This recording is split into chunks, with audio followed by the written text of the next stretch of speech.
Beneath Iskandria sprawls a hidden labyrinth of tunnels and ruins where the Ratkin survive. A brutal world shaped by darkness where warlords and priests vie for control of the scattered warrens. Most encounters are with the Marauders, individually weak but deadly in numbers. Behind them stand the Venom priests, feared alchemists who wield poison and dark magic to drive their warbands to frenzy. Under the ancient cities like Veldonia, their labyrinths fester with disease and unearthed relics, tools for war waged from the shadows. And in these depths, the Ratkin endure. They adapt. And they prepare.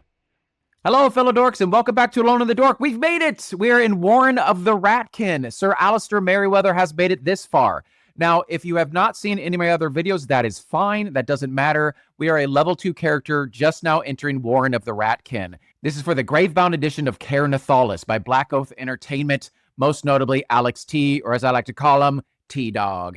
That's so dumb. I will stop that soon, Alex, I promise. Will I? I don't know. Now, we're not going to immediately dive into the adventure here. It's going to be a bit of a preview at first, very quick. But we're just going to see some of the new traits and just kind of get a feel for what this Warren is. So come on, Mouseketeers. Let's go explore the Warren of the Ratkin. Okay, so we're going to scroll through this and just kind of stop at anything that seems creepy or cool or interesting or scary. So here we are. These are the first things I thought would be worthwhile. Stumbling upon the Warren. The Warren is a cavern complex peripherally connected to Nethalas, but only coincidentally, as the Ratkin's target is the city of Veldonia, which is where we're from. The great weight of the slumbering masonry and death, the once and future seat of the Valorian ascendancy, the dead city, Nethalas, just happens to be in their way. As such, there are many parts of the necropolis that might lead into the Warren. When you enter a new domain, you may always choose to have it be the Warren. And that's what I chose. The difficulty, so here we go, we're in prime condition for this. The Warren can be challenged by fresh survivors, fresh meat, fresh fish. But doing so may be perilous. It is recommended that those who wish to explore its depths have completed at least one domain, which I have, the introductory one, Stepping into Darkness, ideally 2. And I did actually kill an overseer because I'm pretty freaking awesome. And you know what I'm going to do because I'm going to forget? I'm going to update my experience right now. I don't even know how much I get. 50? 200? I don't know. 100? I can't remember what it is. Well, let's just go to my handy dandy companion tool and find out. 50. Now we know, and knowing is half the battle. Also, if you're new to this, get ready for some 80s references. Each numbered section counts as a single room. Some of them have unique mechanics, so it'll just tell us what to do. When the text says Warren Trap here, we roll on the Warren Trap here table, easy enough. What else have we got? The Warren does not automatically reset between visits. Items removed remain removed, okay. The Warren is enormous, and crossing it is tiring. When revisiting a room that has not been reset, and I don't quite know what that means. Reset, I don't know. Maybe like you leave like the whole domain and come back? I don't know. Roll a d6. On a 5 or 6, roll for the Warren encounters. Otherwise, make a hard endurance check, which is at a -20, or suffer 2 exhaustion. So backtracking's not super fun. Detritus from the Ratkin's great works litter the domain. When scavenging, you may lose D4 toughness to gain a +10 to the check. So scavenging is just like how you find bric-a-brac, and sometimes it's pretty great. Like you can find like pretty great things. So the idea is, because you're just digging through all of this crap and clutter that they have accumulated, you can injure yourself doing it, but the more you kind of dive into it, you have a better chance of finding something. So I'll forget that. The Ratkin have a massive project underway. Each time you set camp, and if you haven't seen this before, I freaking love to camp and barricade a whole lot. So I do that frequently. Each time you do that, you add a time is fleeting. Madness takes its toll. But listen closely. Not for very much longer. I've got to keep control. Rocky Horror Picture Show. We add a token to the domain. And when we hit 24 of those tokens, proceed to the Great Ambition ending. Uh-oh. So that means each time we camp, we are 1/24th closer to the way of setting off whatever this conclusion is. And again, I love to camp, so maybe I need to be a little bit more picky about when I camp. If you die in the Warren, choose 3 items from among your possessions They go into the storehouses, so the rats take them and put them in storehouses. If you defeat the overseer, you may immediately find an exit to a domain of your choice. See, again, I have heard there's like endings to this, and this can be the finale. So I'm hoping I get some kind of like branching path of like I'm tempted to do something. So it turns out that our character, Sir Alistair Merryweather, was this like really renowned actor, and he was having this relationship with a prince, and homosexual relationships are not allowed in the city. And he was accused of sodomy, and he was accused of sedition. So I don't know if he was writing seditious material or something like that, but I have the feeling he was like this whole relationship with the prince. Either he and the prince were in cahoots together to like bring down the empire, or maybe he was just using the prince. We don't quite know, but that's kind of what he's here for. And I'm hoping I can kind of get revenge, because it seems like there was a complication to it, but I actually had benevolent intentions of doing this overthrow or whatever I was attempting to do. Maybe I was just trying to get close to the king and kill him. I don't know if it's even a monarchy, but that's where I'm going with that. Okay, Venom and you. I love that chapter. Venom and you. So there's this thing called Venom, and they are the bad guys that Mask is trying to stop. Miles Mayhem, because Tractor's gonna lead the mission. Spectrum's got that supervision. Mask. Not many people remember Mask. So it's this kind of like hallucinogenic chemical or drug or something that's like apparently all over the place in the Warrens. And I'm going to slowly start building it. Like I'm going to start getting, there's like a table somewhere here, I remember. So like you start getting these effects. When you get one of them, this takes place. When you get 5 of them, both of these take place. 10, all 3 of these take place. And then it just kind of starts to slowly like accumulate upon you. So Venom is a thing we're going to have to track as well. When you rest at camp, you may discard 2 Venom. I really need to make a little cheat sheet for next time. And here we go. There is a new trait which rats can have called Swarm Rot. A creature with this trait is immune to charm, poison, and disease. All things I don't really do. Oh. Vulnerable to psychic. That stinks. Because when I leveled up, shoot, I still like what I chose, but when I leveled up, I had an ability that would have let me do psychic damage, do a d6 psychic damage. But so if they're vulnerable, that would be double damage. So I'd be rolling a d6 and doing like 12 points of damage if I rolled a 6. That said, I'm really good at hitting things in the head, and I do double damage when I do that. So, and I think I will still roll more dice doing that. So mathematically, it's probably still better. A creature with this trait is immune to those things, vulnerable to psychic. It may deal its damage as psychic if doing so is advantageous, and it will inflict +1 venom when it deals damage with an attack. I'm curious if these 2 sentences are combined together. May deal its damage as psychic if doing so is advantageous to it, and inflicts +1 venom when it deals damage with an attack. Is that +1 when it's dealing psychic damage because it's all one sentence? Or I'm going to just assume when it attacks, it gives +1 venom. Already getting confused. That's me. Come along on this ride and watch me screw up constantly. But I'm mildly entertaining. Okay, mildly. All right. I think we're ready to kind of make our way into the world today. It takes everything we got. Exploring the Warren. Here we go. So we leave our area. We gain our 50 XP. And again, we're just going to say there's like a little like just fissure in the wall, and we just kind of enter the Ratkin domain. And we're like, oh, I can attune to things. If only we had magical items. The Warren can be reached from any domain, blah, blah, blah, blah, blah. We are on the outskirts, apparently.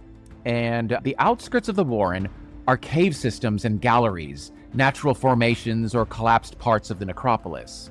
They drip with limestone runoff and brittle with stalagmites, like the open jaws of a salivating predator.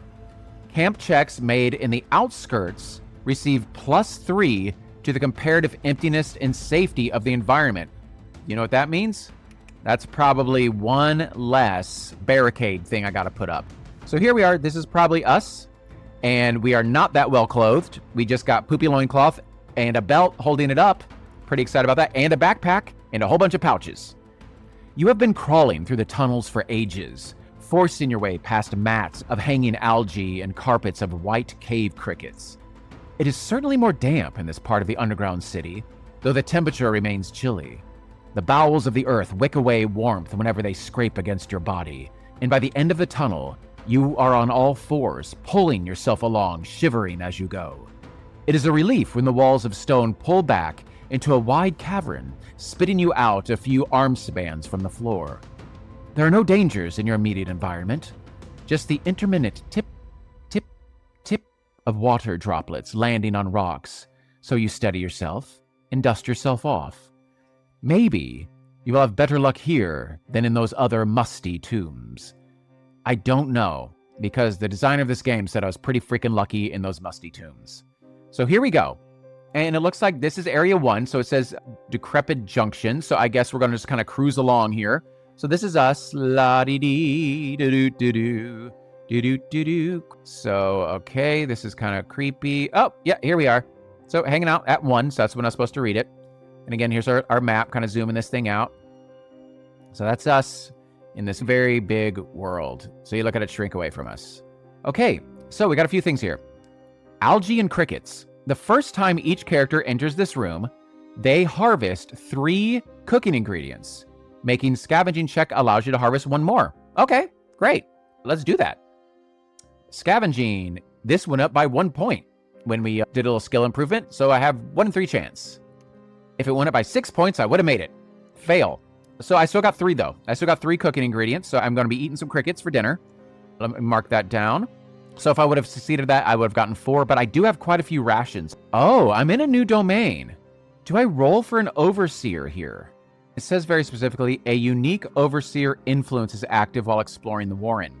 So all of those things that I read, I guess that is the influence. So it's already pre-mapped, so I don't do layer checks. So I guess I should do the tension die though, because it is a new room. I'm going to go ahead and do the tension die, and it should be a D8.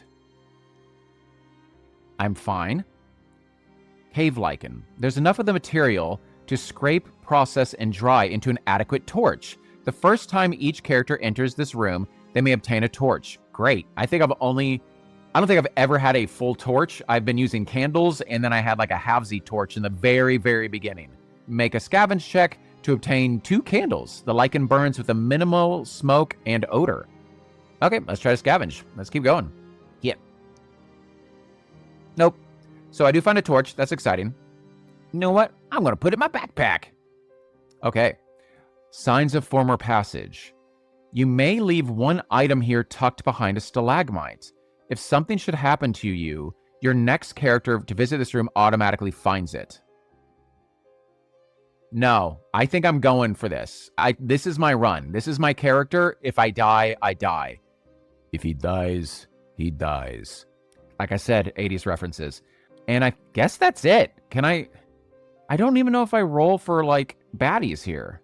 So I think it's pretty specific about what I find in these rooms. So I don't think I make like checks for monsters or whatever. I think it is going to very specifically tell me when and if to do that. So I think I'm kind of done here. I got my crickets and I got my lichen. What more could I want? We're going to push on. Let's just keep on cruising until we get a bruising. Do do do do do do do do. This is nice. La la la la la. Cramped tunnels. Oh, I see a number. It's a 2. It's a 2. Mario. All right, let's see what happens. The path winds forward into a dejected little chamber, its floor scarred with soot and scattered with the remnants of a fire. Peculiar fungi grow in shelves on the damp walls, casting an eerie green bioluminescence over the environs. Whoever was here, they left in a hurry. Fungal light. This room is always illuminated unless something happens to the fungi on the wall. I was a fun guy once, and then I got thrown down here. They lose their glow rapidly if detached, but may be gathered all the same. Each clump acts as a candle and is always considered to be lit and will not go out if dropped or chemically extinguished. Up to 8 clumps can be harvested before the fungal population is permanently depleted. I mean, it's free light. Yeah, dude, I'm doing it. I'm taking all this crap. I ain't got anyone behind me. 8 candle fungus. I'm gonna put one of those in my belt, because I got a belt. I got a candle in there and I got some fungus. I still got like a zillion potions and no clue what they do. Camping debris. Oh man, don't tempt me. Don't you tempt me already to camp. The first time a character visits this room, there's a weapon of your choice, a piece of light armor of your choice, a bedroll, and 2 rations. Let's look at what this stuff does. Cool. This is setting me up for failure pretty quick, but I'm appreciating it. Thank you. 2 rations. Let's write that down. So my ration supply's up to 9. I'm doing pretty good there.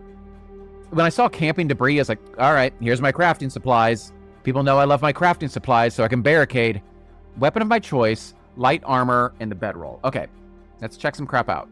Let's just take a longsword, because if I lose my longsword, I'm going to want another one, because I get a lot of bonuses for having a longsword. That's where I get all my good happiness from, is my longsword. Here's the bedroll. The bedroll, it's heavy. It's worth 200. It grants +1 to the camp check, so it just helps us camp. So that may save me a little bit too. So thanks, bedroll. Light armor. I'm kind of looking to see what just is worth the most money and just sell it. Let's see which one's more prone to be hit, my arms or my legs. All right, so the arms and the legs, it's pretty much equal which one's most prone to be hit. They're all worth 20, so it's not like I'm making any money off of one of them. Let's just put on the Vam braces onto my arms, just because my arms are important to me, because I want to hit things with my sword. So, add Vam braces. Okay, I could be a butthole about this too. And like, see what just the most expensive weapon is and just sell it. If I find a trader, I wonder who it's going to be. We've had Large Marge and we've had Snarf, so I've set the bar pretty freaking high. Let's just see if there's a particular weapon that's worth more money than all the other ones. Because I don't have a lot of money. I think I've got like 6 coins. A great sword is worth 80.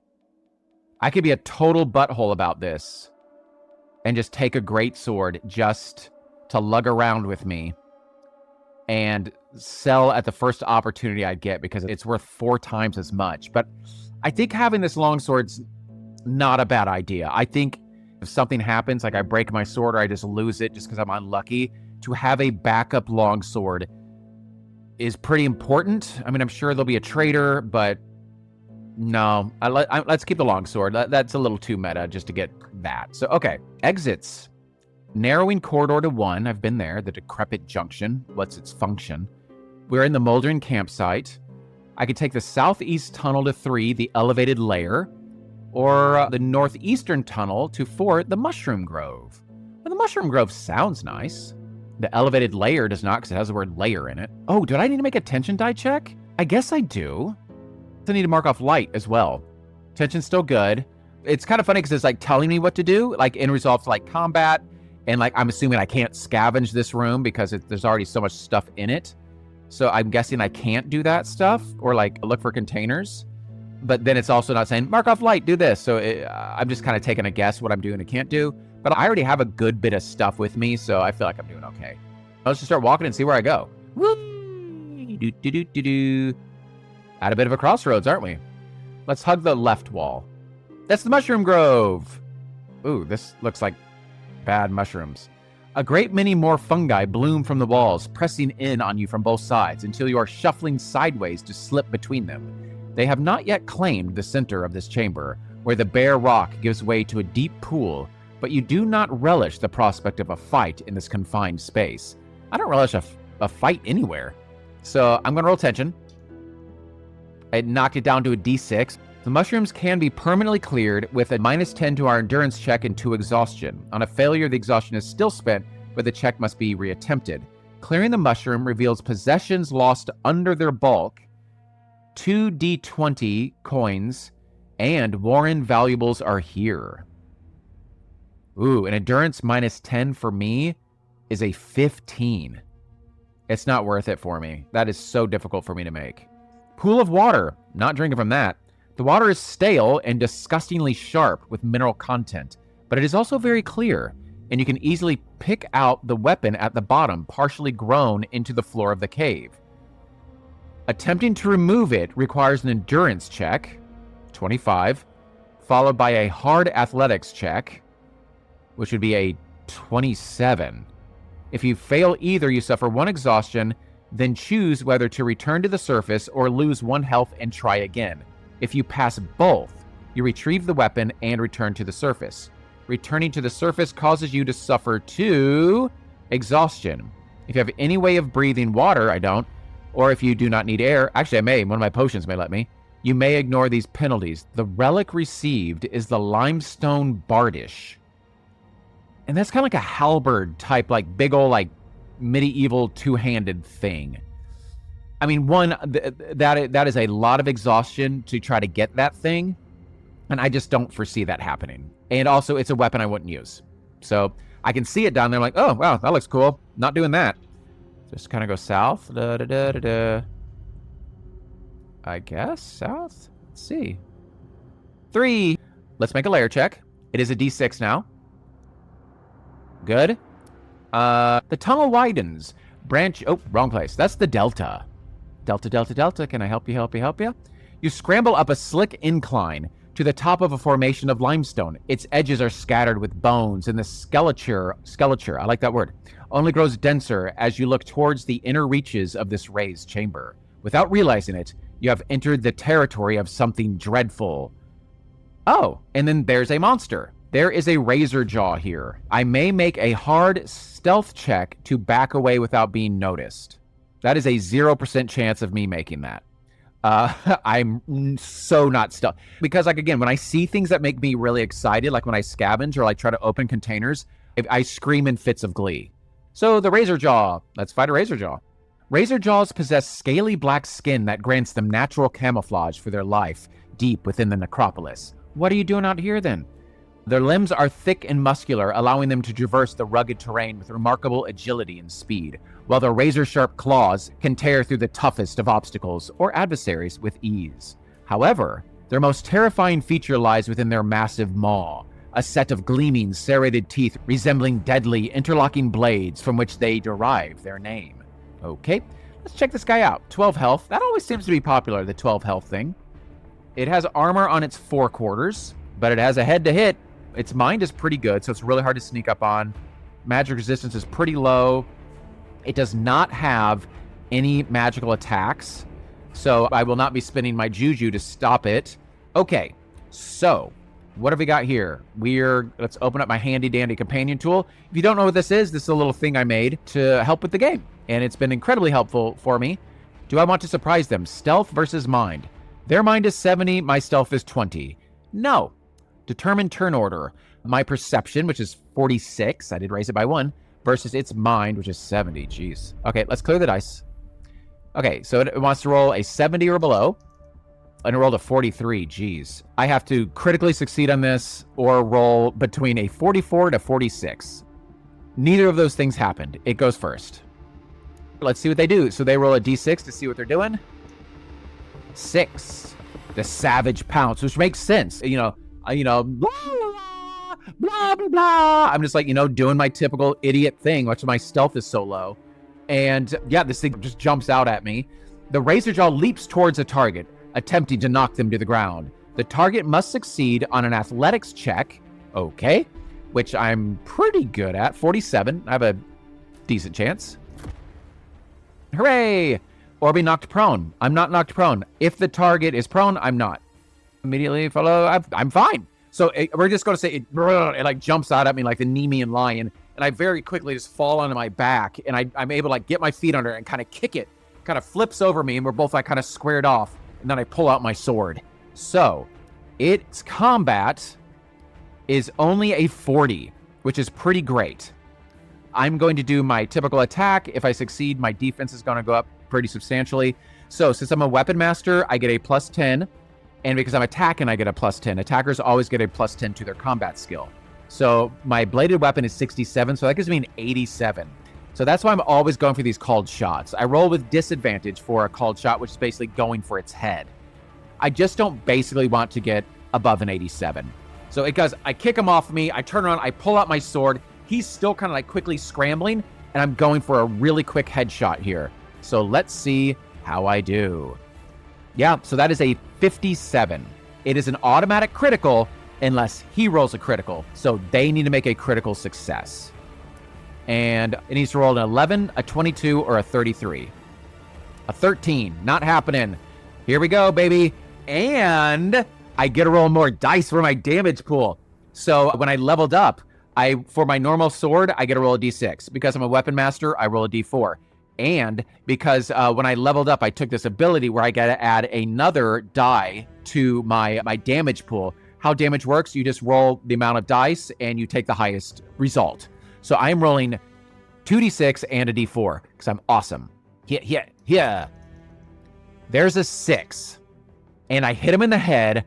I freaking one-shotted him because his armor is on his forequarters, not his head. So very quickly, I turn around. As he's scrambling, I quickly go up and I just downward thrust him right behind the neck, right at the base of the skull. And it just goes through, probably the sword like sticks out of his mouth.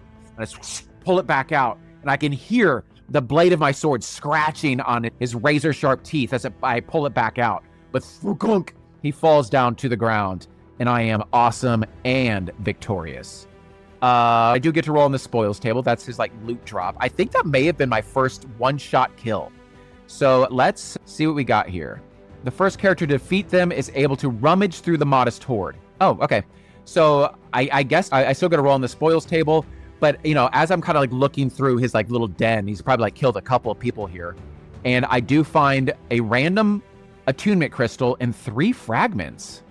Dude, this place is like really hooking me up. So fragments are pretty cool. They're like one-use, really weird things.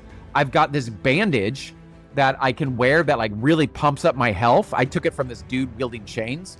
And it heals you, but your toughness, but it starts sapping your health.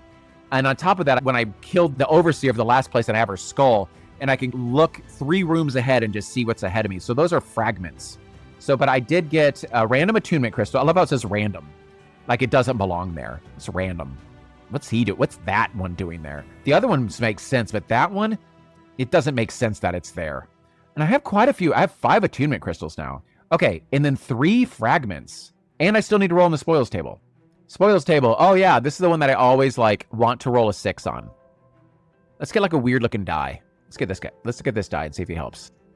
Nope, still got a 1. Mundane, but I really do get really excited about my mundane things. I can get one of those lamps in here. 46, come on.